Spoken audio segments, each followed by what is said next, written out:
to say people have a right to live is not political, it's just common decency and common human rights. But the fact that to say, people have a right to live is a political statement just shows the sphere that we're operating in, right? We are doctors, we advocate for our patients, we advocate for our colleagues. That should not be being political. Someone once said, oh, you do loads of political. And I was like, no, I'm just like a normal human being who's just seeing gross injustice. Bismillah ar-Rahman ar-Rahim. Assalamu alaikum wa rahmatullahi wa barakatuh, and welcome to another episode of An-Nisa Collective Podcast. Your host, Dr. Samia Hussain. And with me today is Dr. Ana Jelaani, a paediatric orthopaedic surgeon who has been to Gaza twice with MAP, which is a charity organization that offers medical help within Gaza. Assalamu alaikum, Dr. Ana, welcome. Walaikum salam, Samia. Thank you for having me. Well, thank you so much for being here and sharing your experience in Gaza to be able to highlight to people here who've never been, like I've never been out there. I've only been hearing what's on social media and what's on mainstream news. But of course, that doesn't really give us the whole picture and it doesn't necessarily connect us in a personal way. So it's great to have you to be able to do that, inshallah. Let's start with at the beginning, what made you decide to go out there in the first place in such a dangerous place full of aggression and violence? So, something like a lot of people, I was getting all the images through onto my social media of everything that was happening after October the 7th. And there came a point where I thought there's lots of children here. The pictures are overwhelmingly children. Now I'm a paediatric orthopedic surgeon. I work in one of the biggest children's hospitals in England. And like many other people, I thought, there's got to be some way we can help. I've been a long supporter of MAP, Medical Aid for Palestinians. They've been in Gaza for 40 years. They're well established within the healthcare system in Gaza. And this isn't the first aggression that's hit Gaza. So over the years, I've raised money, I've campaigned. But when I was seeing these pictures, I got an email or a WhatsApp message actually one day, and it said, MAP are looking for surgeons. And it was just one of those forwards that everyone kind of gets. And I replied and I said, look, I'm a pediatric orthopedic surgeon. I'd be keen to go and support. And this was, I think, early kind of November 2023. And then I got a response back saying, thank you for your CV. And then I didn't hear anything else. And then in January, at the end of January, I remember quite distinctly, I'd gone early for a hike with a friend and I was having a nap in the afternoon. And I got an email saying, yeah, it'd be great if you could come join our mission. And so, yeah, I first went in March of 2024 for 2.5 weeks. That was in Ramadan, wasn't it? Yeah, so we actually entered the first day of Ramadan. And I remember our whole team was an international team. There was 8 of us, 3 orthopedic surgeons, one of my friends from England who I didn't know I'd met on that day, and she was a anaesthetist. And there was some scrub nurses from Jordan and a pediatric intensivist, and we all happened to be Muslim.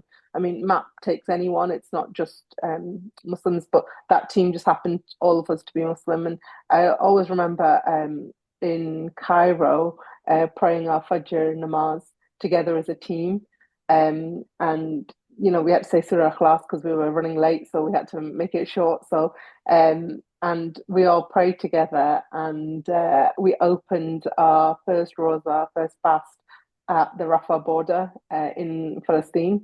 So it was a Ramadan that I'll never forget, really. And being with the Palestinian people and on this mission and being there at that time just added to the Ramadan feeling of that year. Yeah, absolutely. And, you're talking about getting to the Rafah crossing. For those of us who've never been, just describe what that was like, that mission to just get into Palestine. So that was an old route that no longer exists, unfortunately. So we flew into Cairo, and then we had 2 days of training together as a team, kind of what to do if you come under fire, what to do if you're under rubble, kind of what kind of kit we'd need, having a grab bag just in case we need to be emergency evacuated. And then we set out very early from Cairo and we went through the Sinai region, which is a militarized region in Egypt. That journey itself took about 7 to 8 hours. And then there's a series of checkpoints in that journey. And then you get to Rafah, which is Egyptian Rafah, and then you get processed on that side. And then there is a small kind of 200-meter road between Egyptian Rafah and Palestine Rafah. And so you have to get on a bus for that 200 meters, even though you can walk it. And then you go into the Palestine Rafah, and you are processed on that side. And that whole process was the whole fast. So at that time, I think we started from Cairo at 3:30 in the morning, and we finished in the evening to open our fast in Palestine Rafah. We went with a UN convoy. There's other teams as well. And so that was my first entry into Gaza. But the second entry, because as we know, the red line of Rafah was invaded in March, after we left, actually, in April. And so we entered through Israel the second time I went, which was via Jordan, which was a much shorter route, but much more nefarious route, because you're going through Israel and many more restrictions. So essentially, the first time you went, it took you from Fajr till Maghrib, essentially, to get 200 meters. SubhanAllah. No, not 200 meters. So to get from to Cairo to into Gaza. Right. Okay. Okay. So a Yeah. mission in itself. And um, once you got there, in Hmm. terms of I'm sure from the medical perspective, as medics, um, we see medical cases all the time, right? But what was different, would you say, about this? It's completely unique. It's something is so removed from practicing medicine, but at the same time, it's the essence of medicine. Um, so in terms of just being in the hospital, the as we know, there are evacuation orders routinely in Gaza, and a lot of evacuations going from the north to the south. So we were in Deir al-Balah, which is the middle of Gaza, just underneath the Netzarim corridor. So for a bit of a map for people to listen. So your North Gaza is your Kamal Adwan Hospital, your Al Shifa, which is in Gaza City. But they're all north of the Netzarim corridor. And at the time when we were there, the Israelis had set up a checkpoint and basically split Gaza into two. So we were south of that. So we're in Deir al-Balah, and we were the first hospital south of that Netzarim corridor. And at the time, the north was being pummeled. And as was most of Gaza, but a lot of the intense kind of bombing was in the north. So in the hospital, so if I just take you through kind of like a day of how it was, we lived in the hospital, we decided as a team it was safer for us to live in the hospital. All of our movements inside Gaza were deconflicted, which means that we'd have to tell the Kugat, which are these a branch of the Israeli army, our movements, our vehicle movements, and they had to okay the route and timing. So if they said this route is deconflicted for half an hour, we had to move in that half an hour. There wasn't, I have to finish with this patient, or I don't have, you had to move, because that was the time that they knew where our movements were. So for that end, we decided it was easier for us just to have as few movements as possible. So we lived in the hospital. So we lived on what would be considered a side ward on a ward. And there was four of us girls in a room. When we were there, it was Ramadan, as I said, so we actually became pretty nocturnal. We noted that a lot of the bombing would happen during Maghrib time, when families would get together to open their fast. So a lot of the mass casualties were in the evening. A lot of children, a lot of families together trying to search for other family members. Um, And because of these evacuation orders, we had what were called IDP, so internally displaced people living in the hospital. So if your child was in the hospital, your whole family were living in the hospital with them. And so physically, it became very hard to move around the hospital because there were people everywhere. You opened up our door and there were people cooking, they were making sahur just outside our door.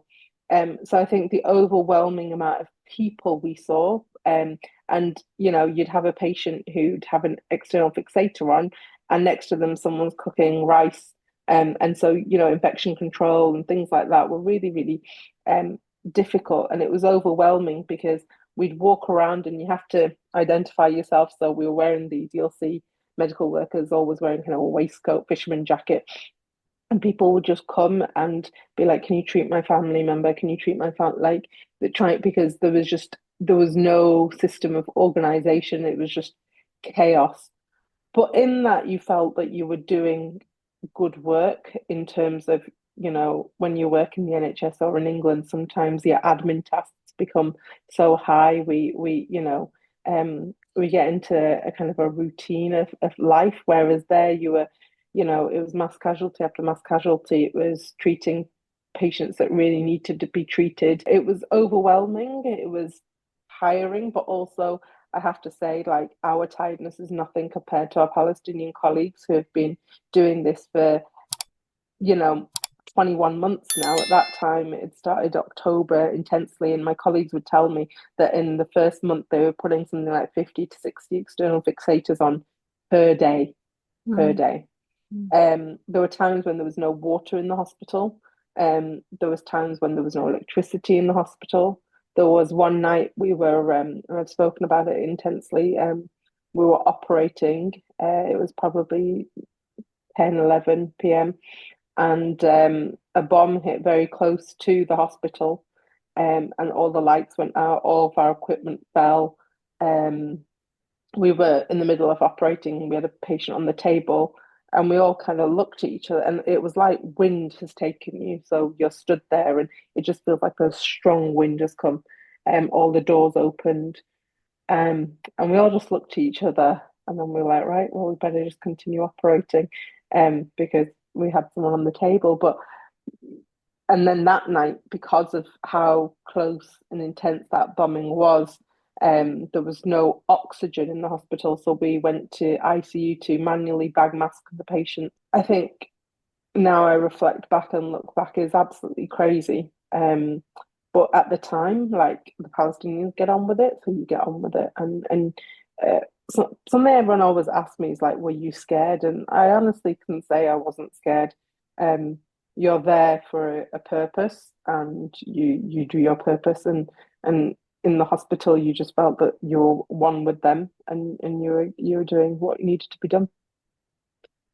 I'm still trying to process what you're saying. I mean, I can't imagine those kind of circumstances, and but I guess in the adrenaline of it all, you get on with it. But presumably later on, you must have some thoughts that you were saying, oh, we just got on with it, but later on, looking back, that was just Yeah, I think great. you don't go into Gaza thinking that it'll be an easy situation. You don't go in thinking that, I returned and 2 weeks later the World Central Kitchen workers were killed, and they were traveling by deconfliction, which is very much how we were traveling.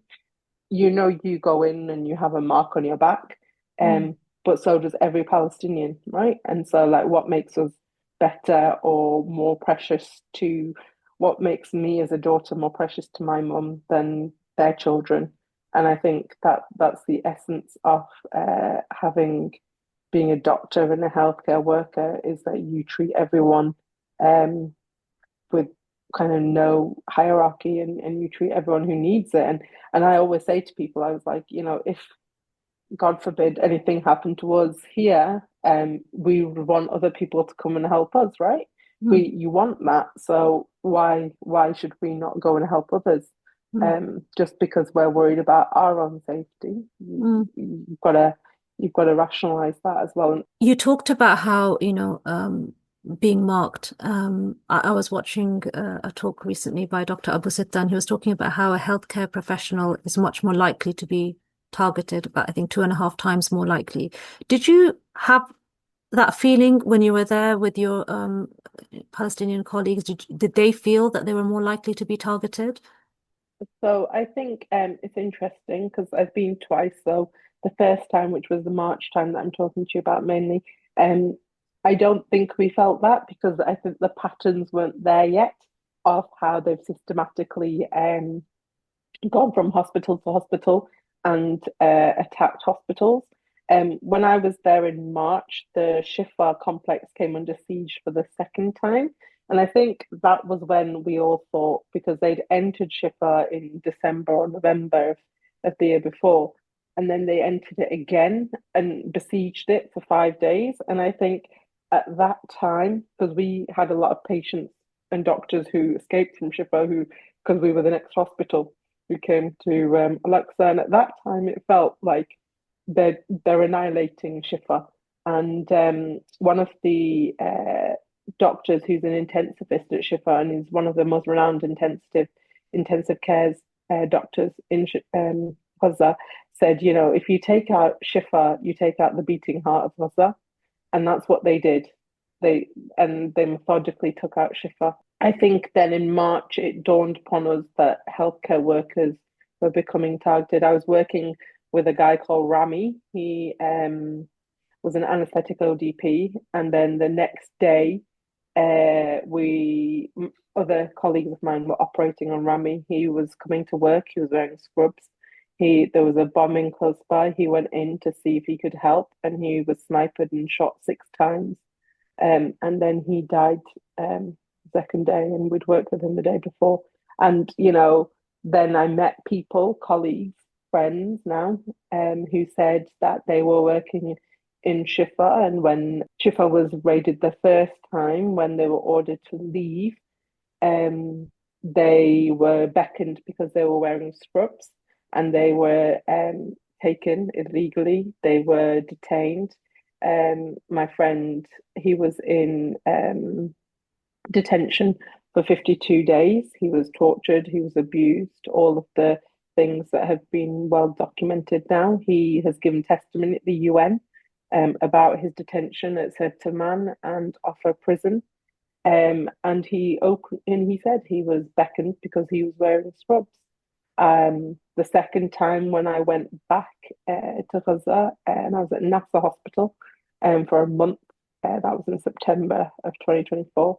I met Dr. Abu Salmea, who's the head of Al Shifa Hospital, um, who was detained illegally, arrested and released without any charge. And he, you know, again, he spoke of his time in detention. I met many people, many doctors who'd all been detained. And I think by the time I went in September, it had become a pattern of targeting of healthcare workers, which has been beautifully demonstrated in the BBC documentary, because they have systematically, with healthcare workers watch, plotted how there is a methodical targeting of healthcare. Because you take out the healthcare, you take out everyone's reprieve, you take away the hope of getting better. So yeah, by no means. Initially, when we went in March, I don't think we saw the patterns, but we met the Ministry of Health actually do this thing, where you know these people are probably the most hunted people at the moment in Gaza, but they will come and meet every international delegation that enter Gaza. So I've met them twice now, and they come at the beginning of your time in Gaza to welcome you, and they come when you're leaving to thank you and to bid you farewell. And I remember speaking to that doctor who's deputy of the Ministry of Health, and he said, you know, it's complete targeting. Though at that time there was 1,000 healthcare workers that had been killed. Now there's more. I think the current standing is 1,400. So yeah. I think that documentary that you mentioned, I'm sure a lot of our audience members would have watched it, the documentary called Gaza Doctors Under Attack. And I think it's becoming more and more clear that there is systematic targeting of healthcare professionals as well as healthcare infrastructure, like you said, because it's known that if you target that, then there's no hope for healing, recovering, and standing back up again. The same can be said for journalists as well, in the sense that there seems to be systematic targeting of journalists. There's no journalists certainly allowed in, and the journalists who are there, who are trying to speak out, being killed. Yeah, I think I've done a lot of kind of media, and people labour this point about no independent journalists are allowed into Gaza, and certainly that is true, but it also asks the question, why do we need independent journalists in Gaza? Why are we not taking the testimonies of the Palestinian journalists who are being hunted at their value? And that's seated in the racism and the dehumanization of Palestinians, which underpins this whole catastrophe. Um, so yes, I take on board there's no independent journalists in Gaza, but there doesn't need to be. The Palestinian journalists, I met Hind Khudri, twice on both visits. I became friends with her, and is her voice less powerful than an independent journalist? I don't think so. And we've seen that they have given their life to show what's happening to them. It's every way, and you hear less coming out of Gaza now, right? Because Yeah. they've been killed. And I think that's where we've taken on that mantle of speaking out. And we speak from a place of, we went into Gaza as doctors, as people to help. But if you send us in and you deny entry of medical equipment, you deny entry of on the first time we went, we took in 57 suitcases, right? We took in baby formula, we took in diapers, we took in kit, we took in orthopedic instruments. The second time I went into Gaza, we were only allowed one suitcase, and that was checked. And most recently, it's well documented that there was an NGO team that went into Gaza and who'd packed in just baby formula, just in their personal luggage, and that was taken out. I don't know how this continues with all the images that we see, the testimonies we give, and there's deep inaction in our political kind of class and political rulings. Yeah, let's try Yeah, and go into that a bit more, starting with the dehumanization process, which I think then makes it easier sometimes for some politicians to justify their inaction or for people to accept their inaction. What kind of examples can you give of this dehumanization? Because you must have seen it while you were there, in terms of how the Palestinians are treated. yeah. So I think I remember my friend Osama speaking to me, and he said very eloquently. He said, in because the thing that you have to realize is Gaza's so hyperconnected. So they've been under blockade since 2007. Okay, so technology like Zoom and things like that, they were doing this way before it became big for us. Okay, so that's how they've connected with their loved ones abroad in the diaspora, and they see our social media as well. They see everything, and he said to me, he was like, animals have more rights in the UK than Palestinians have in the world. And that's how they feel because the the active um just their existence is, resistance for them because there is such a wealth of media and mainstream media that does not appreciate their existence. And I think simple things, right? So I was doing a talk recently, and a colleague of mine, because it was a very a quite big talk, was like, and I don't make it political. And I said, I don't think it's a political statement to say children deserve food and men and women deserve food. And he's like, oh no, no, I know. But I was like, but the active dehumanization and the media campaign has made even such a simple statement become political. And, it all feeds in together. Hospitals, as the BBC documentary correctly states, as we've been staying for 21 months, are protected places under international law. You know, it's it's mad that this can happen, and at the same time people can be like, yes, but it's a yes, but, right? And I think we've seen in this 12-day war, as they call it, with Iran and Israel, the exact opposite of, if one healthcare facility came under attack in Israel, the outcry was so high from many people and many institutions, including the World Medical Association, whereas 36 hospitals have come under attack in Gaza and there's nothing. Mm.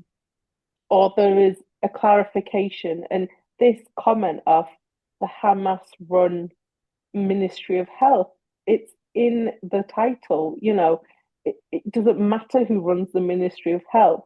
It's like saying the Tory led or the Labour led NHS hospital. It doesn't disqualify it.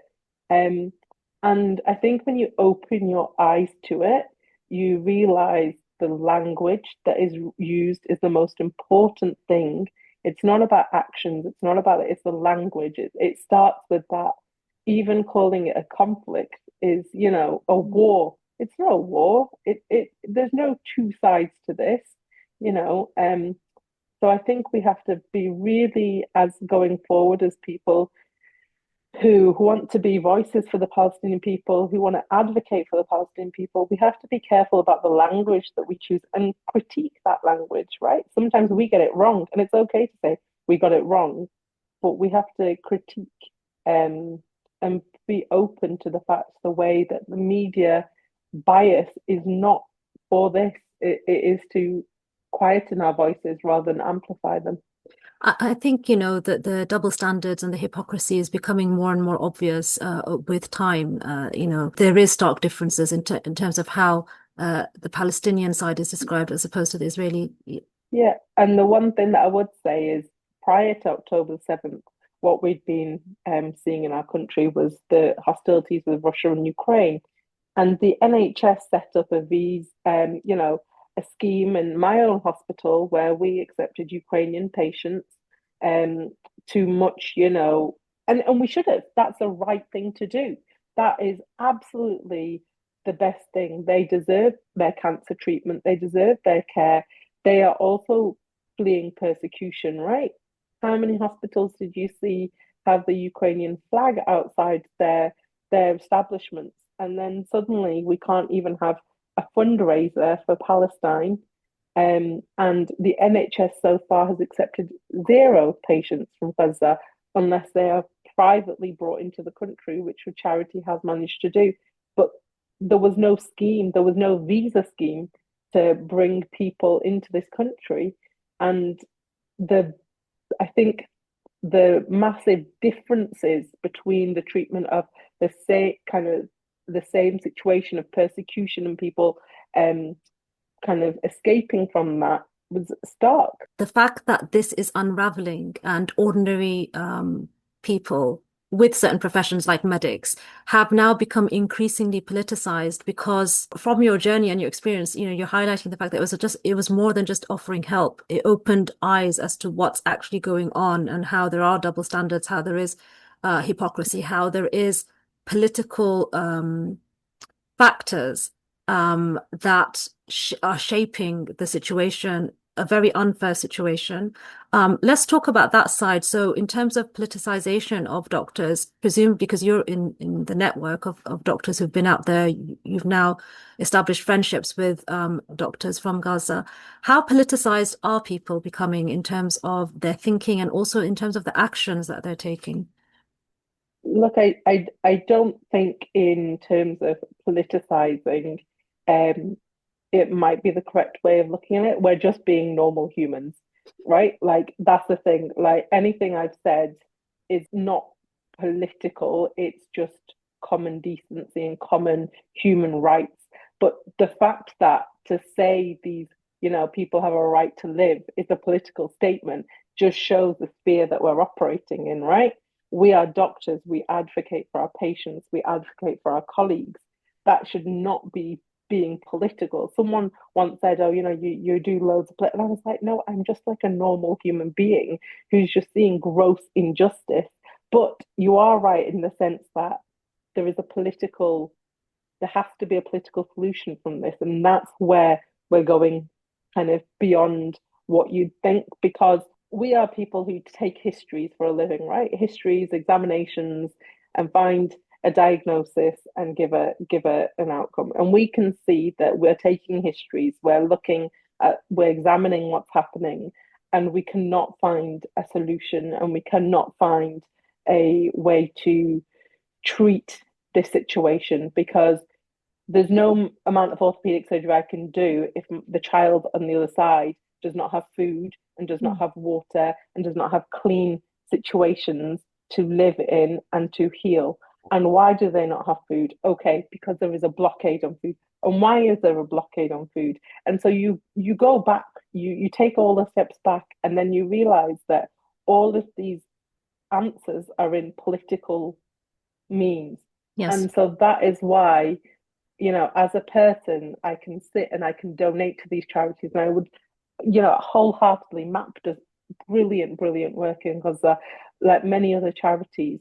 But it comes to a point where we need to pressurize governments, and we need to have our voices heard and say that I can give. That's like just giving paracetamol, right, to someone Yeah. who's got an infection. You're treating the fever, but you want to get to the root cause of the fever. You want to treat that infection. You want to treat like that urine infection or that, skin infection.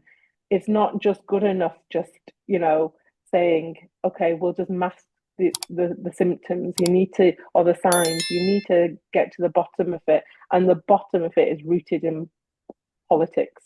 Yeah. And so that is why I guess we're becoming political, and I say that in inverted commas, but we're not. We're just advocating for our patients. Yeah. And it's got to the point though that even wearing, for example, a wristband in favor of Palestine as a healthcare worker can get you into trouble. I mean, I attended a meeting, it was online, with organized by doctors, but they got lawyers on board to give legal advice about what you can and can't do within the workspace. And, they made it very clear that as a doctor, as a healthcare professional, you're allowed to have political opinions, as long as it doesn't conflict with your ability to deliver clinical care. But there is this atmosphere of fear in declaring your political opinions. And I'm saying political in the sense that just saying something for Palestinian people has become political, right? So that's what I'm using it within. But that's the objective, right? That's how you quieten your voice, because Yes. you don't want to rock the boat. But I would counteract, like I did to my colleague who said, "Don't be political." I was like, "There's nothing that I'm saying that is political. People deserve to be treated in a hospital without the threat of a bomb when they are in the hospital or when they are discharged from the hospital. People deserve to have nutrition. These are all protected rights. Yeah. But this is how, and so yes, I understand there's a big clampdown, as would be say, to stop expressing your solidarity. Now, there's Healthcare Censorship Watch that have done some good work. I've just seen a document today will be sent out, that says that the title is Expressing Solidarity with Palestine, a guide for healthcare workers. And you need to know your rights. Okay, so you need to know your rights, and you need to know that you're coming from a place that is, you are advocating for human rights. And I think, yes, there will always be people who will be unhappy. I work in Liverpool. I wear a LFC badge on my lanyard, right? Like, there will be people who support Everton and Liverpool who are like, "Oh, doctor, what are you doing?" People will always be, there will always be someone who will challenge you, but you have to have your right intentions. And I think the intention is very important here. And the conflation of anti-Semitism with anti-Zionism is one of the biggest things that, people just do not understand. And so that is why the voices that are Jewish that are in the pro-Palestine movement are so important, are so loud, and should be amplified, because this isn't a Muslim versus Jew, Christian. This is not that, okay? And I think you have to, as a healthcare worker who has been to Gaza, who works in a department, I'm the only Muslim in my department. Um, and I've sat down and explained things to people who do not understand. And I think you have to come.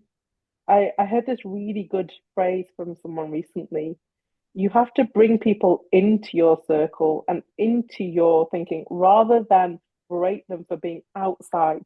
You need to bring people along with you. And I think as someone who has seen immense suffering and has friends that are going through this immense suffering, it's important to grow the movement rather than to say, oh, you shouldn't be doing this, you shouldn't be doing that.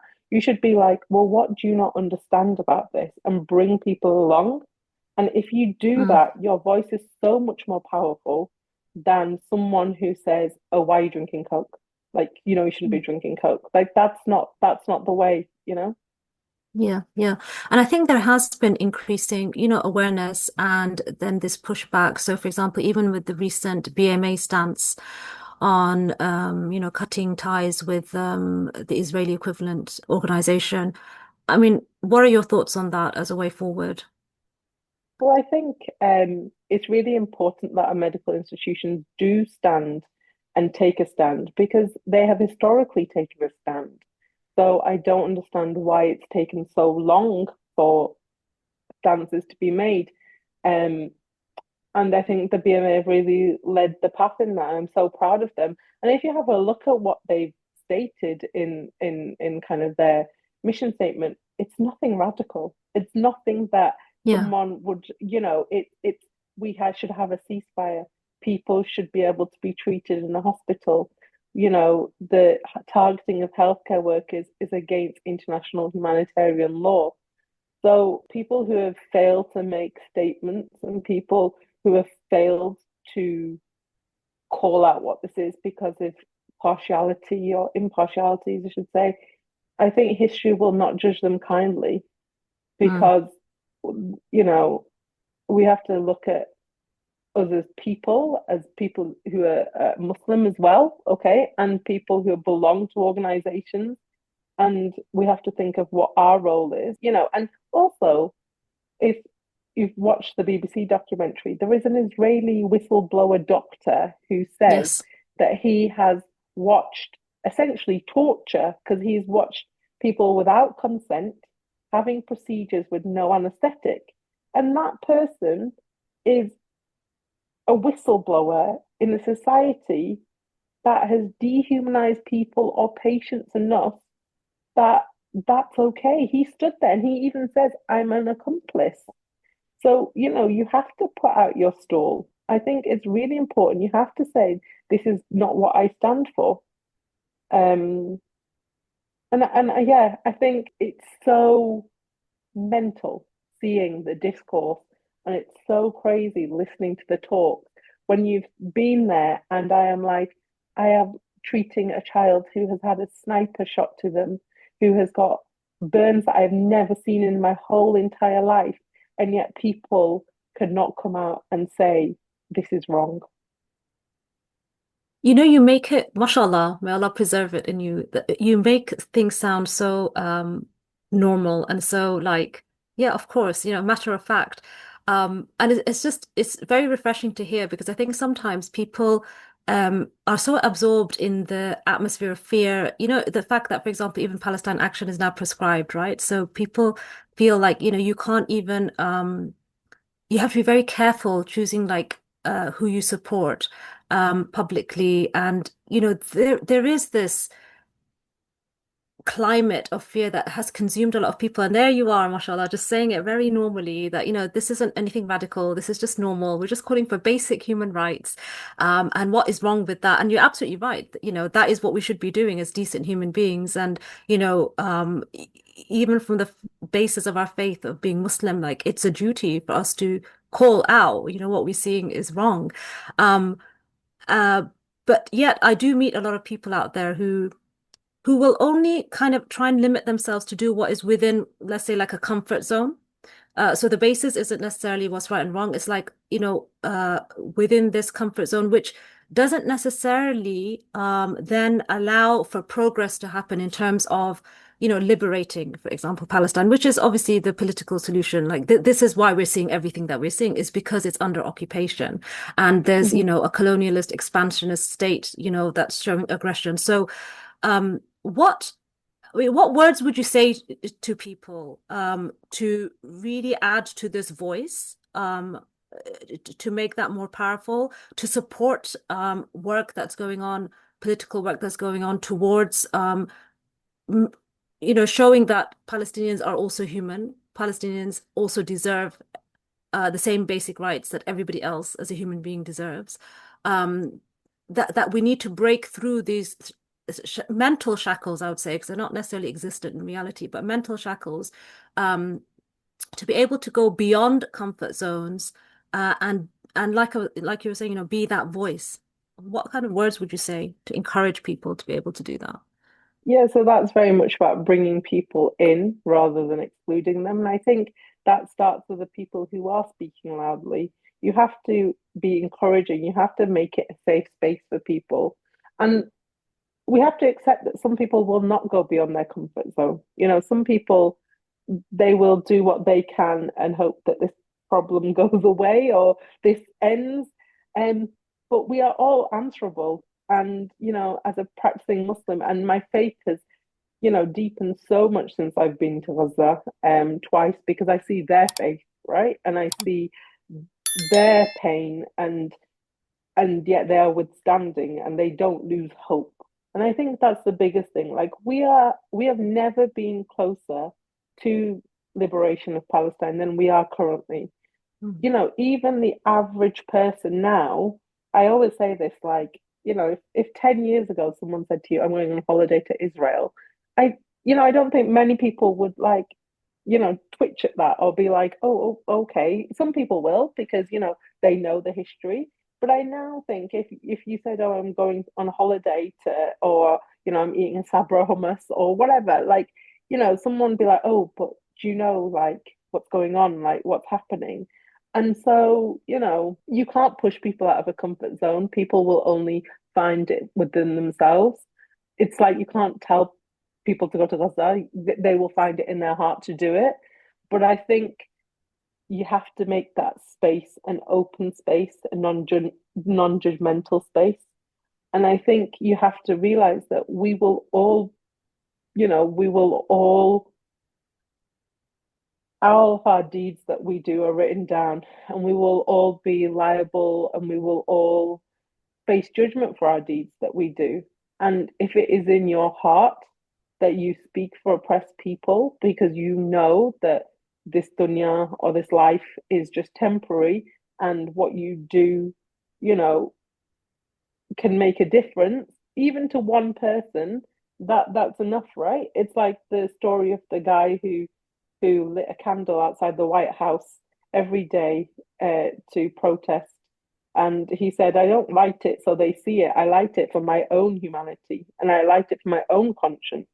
And I think that if you can go at home and say, and look in the mirror and say, I've done the most I can for these people, then alas, that's fine. But if you can't do that and you know that you haven't, then I don't know how you sleep at night. And that's not me being, pushing you out of this. Like, I'm just saying that I don't know how we can go to buffets and whatever and have that and then in the same space ignore starvation, you Mm. know? So Mm. I think the space has to be welcoming. I think people have to be told, and the bigger the movement is, the easier it becomes to speak out. And that That's right. and I Yeah. don't know if you've read Omar El-Akkad's book, but the book where he says, one day when it's safe to say it, everyone will have always been against this. And that's true. That happens. But we have to make it safe for people to say it and we have to normalize it. It's not something, and maybe it's easier for me because I've seen it face to face to make it so black and white, but nothing I'm saying is radical. It's Mm. it's construed as that, but things I'm saying is what I'd expect for my children, my family members here, is what I want for people in Palestine. What about the Palestinian people that you've worked with, that you've met, that you've treated? Were there any messages that they wanted you to take to the rest of the world? Like one of the things that one of my friends said when we were leaving the first time, he said that, and who's an anaesthetist, and it always stays with me. And he said, it doesn't matter what you came to and did in the operating theatre here. What mattered is that you came and you stood with us and you showed solidarity and you bore witness. And I think that that always sticks with me because I think in a time when people have left the Palestinian people, it's so important to just stand with them. And I think I remember when we were there the second time, Lebanon, the pager attacks happened in Lebanon, and it was so surreal sitting in Gaza watching Lebanon burning. And I remember my colleague saying it's happening again, and people, but it's still happening here. That same day we had like three mass casualties, and I think in a world where media attention goes very quickly from things, I think they're what they want to tell people is it's still happening. Even my own mother, who I love dearly, said to me the other day, "Oh, they've started fighting again in Gaza." And I was like, "No, they've never stopped. They've never Mm. stopped, Mum." And I think the overwhelming message is that it's still happening. Our voices do matter. Your stance does matter. Um, and we have to, it's our duty to bring attention to it. And even if all you do is you stop drinking that Coke or you stop going to Starbucks, the smallest act of resistance is still as important. And I'd say to people who are advocates for Palestine, um, is make the space big, is allow people into that space, and education is the biggest bit of that. So I think, I love those reels on Instagram that go, read about Palestine, read about the history. It's so Mm. important because the biggest way you enter this conversation or you face discrimination for your stances is by education. And the biggest way you can do that is educate yourself, right? Read books, listen to um, partial media. One someone I met recently has a subscription to Haaretz, the Israeli newspaper. You know, find out explore the truth. Don't just Yeah. go for it with um, you know, BBC headlines. Find it yourself. Um, and when you know that you're in the right as such, or you know that what you're reading aligns with your views, it becomes much easier to speak out. Yeah, I agree with you absolutely. And I hope, inshallah, that this conversation today will encourage people to do just that, to look into it, to look into the history, to learn about it, to connect. And inshallah, that will hopefully then help us find it within ourselves to do that bit more, and to do, Yeah. uh, to contribute towards those steps that will, inshallah, hopefully liberate Palestine. Go on, And sorry. and I always say that, write to your MP during a protest, but just have a conversation. The conversation doesn't happen in coffee rooms anymore. Like I've seen it. Like people will come in after a weekend at work and they'll just be like, "Oh, did you see this? Did you see that?" I know I'll go in on Tuesday to work and it'll be about Diego Jota who's died. I'm a massive Liverpool fan. It's so sad. But there's 17,000 children have been killed. There's countless athletes in Gaza that have been killed that haven't had this outpouring. With two things can exist in the same realm. And I think Yeah, people think that you need to just show sadness for one thing. No, and you can show sadness for a lot of things, but yeah. I think the conversation doesn't happen. So I often say that at work, I'll have like at lunchtime, all the secretaries, when I come in, they're just like, "How are you?" And I'll be like, "Well, this is what's happened to my friend today." And I tell them like a story of what's happened to one of my friends that he's told me about big, and they're like, "It's crazy, it's still going on, and we don't see it on the news." So your biggest Mm. act of resistance or political action can just be to have a conversation. with keeping it someone who's alive. not a Yeah. converted crowd. We all talk to Mm, converted people. We all talk mm, to people who are already for the cause. Talk to someone who's mm, not for the cause. mm. Jazakallah khair so much. I feel really happy that you came on because you have this very down to earth, mashallah approach, which I think is really needed because I think sometimes you just need that common sense. This is just normal. This is the normal reality check, approach. And I hope that inshallah people will be inspired to just uh, look into it more, learn, and then contribute. Are there any last thoughts that you want to share with us before we say goodbye to everybody?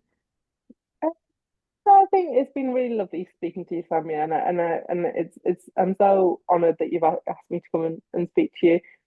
But I would just say the last thing is have an approach which brings people in.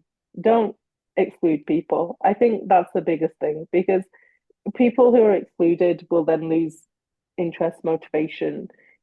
Oh, I can't believe, even like little things. Like I remember going to some protests and someone's like, oh my God, that person's got a Starbucks. Like, don't be like that, right? Maybe that person doesn't know, right? Mm, So, and make the space an open and welcoming space and be critical. Think of it. Why am I doing this? Someone said to me, but why do we not drink Coke? And I was like, you know what? Let me send you some information on it. And then maybe that will change your so you can't just be like, oh no, that's not allowed. I think in so many of our lives, in religion, in lots of spaces, we're just like, oh, that's just not done because it's just not done. But if you really understand the reason why it's not done, it becomes a lot easier.